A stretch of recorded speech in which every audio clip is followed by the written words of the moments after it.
Good afternoon, students. My name is Anara, Bolatova. Today I want to share with you about sights of London.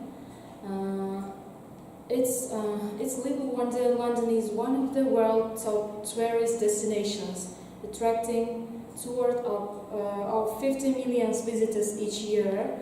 And capital city is a vibrant arts and entertainment center. Its theaters is also always busy. And 50 years after the Beatles, the country's music scene still rocks. And London also offers one of the planet's greatest concentrations of cultural attractions, from royal palaces to the People's Parliament, from the churches to riding a giant ferries. For breathtaking views, you could spend endless days exploring London sights without ever running out of unique things to see and do. An added bonus is that many of the most popular places to visit are free. And also the first is Buckingham Palace and the changing of the guard. One of the Britain's most iconic buildings, Buckingham Palace is also the scene of London's most popular display of pomp and circumstance, changing of the guard, drawing crowds of them in every season. This colorful and free display of precision, marching and music also takes place at St. James's Palace, where you can follow the bands along. The mall, as they watch between sides, Buckingham Palace was built in 1837 and has been the London residence of the royal since Queen Victoria's accession. If you are wondering whether the Queen is in, look at the flagpoles atop the buildings. If the royal standard is flying day and night, she is at home. And on special state occasions, she and members of the royal family may even emerge on the central balcony. When they away at your summer palace in Scotland, visitors can purchase tickets for tours of the staterooms, the Queen's Gallery and the Royal Mews. And one of the best ways to tour the palace, see the changing of the guard and experience at the traditional afternoon tea. This tour is a very different way of seeing the highlights in a period of time, and having knowledgeable guide to explain the history makes the whole experience that much more enjoyable and relevant for the first visitors. The next is Big Ben. The clock inside the tower was the world's largest when it was installed in 19th century. The name Big Ben actually refers to the clock hour bell, the largest of the clock 5 bells. The other 4 are used as quarter bells. And there were 2 bells cast at the clock tower's hour bell. At first, 16-ton weighing bell was cast by John Warner and Sons in 1856. Since clock tower was not yet completed, the bell was hung temporarily in the palace yard. The bell soon cracked, so it was recast in 1858 in the Whitechapel Bell Foundry as a 13.5-ton bell. Unfortunately, soon after the bell was played in the belfry in July 1859, it cracked as well this time. Instead of yet again recasting, the crack was repaired and the lighter hammer was used to prevent any more cracks.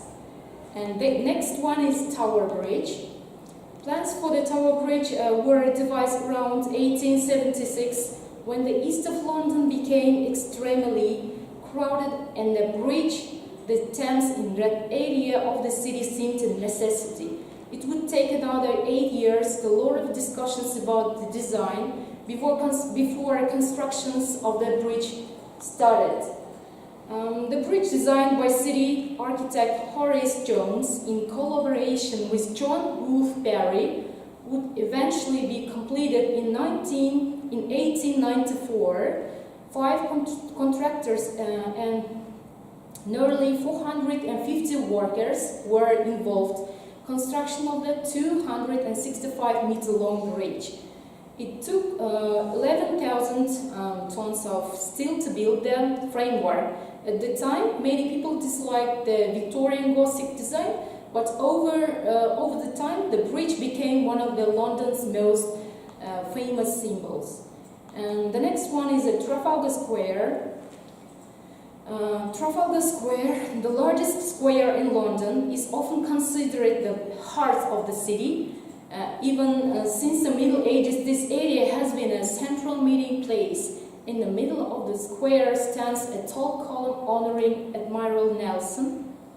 And also the next one is a Hyde Park, which opened to the public in 1637. Is the largest of several royal parks in London that are connected to each other, forming one large green lawn in the center of the city.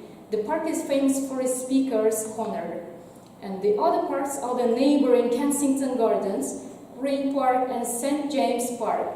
Hyde Park covers more than acres 142 hectares and hosts many large events, including celebrations and concerts.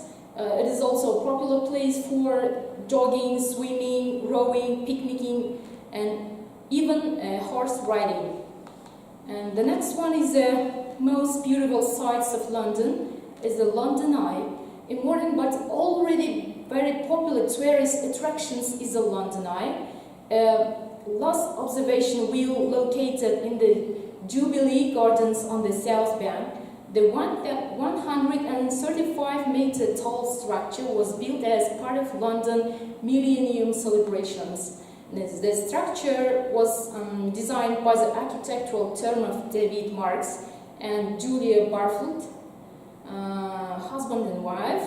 They submitted their idea for a large observation wheel as part of a competition to design a landmark for the new millennium.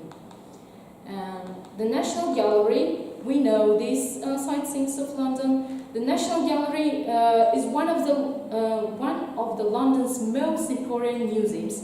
It has an impressive collection of paintings covering the period between 1260 and 1900, with works from versatile and renowned artistic of the area.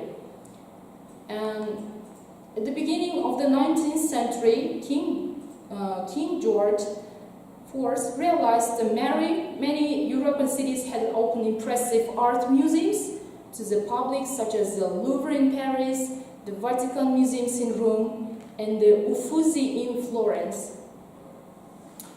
And in conclusion, how to make the most of your visit to London? Seeing the sights, one of the best ways to the sights of London is on a traditional double-decker. This has been the classic sightseeing tour for years, and it's popular for a reason. It's easy, convenient, informative, and ensures you see the most important attractions. Tickets are flexible with open dates and are valid for a 24-hour period. If you are in London for several days, this is a great way to spend a day getting oriented, especially for first-time visitors to the city. Okay, I'm finishing my webinar, and thank you for your watching. Bye. See you soon.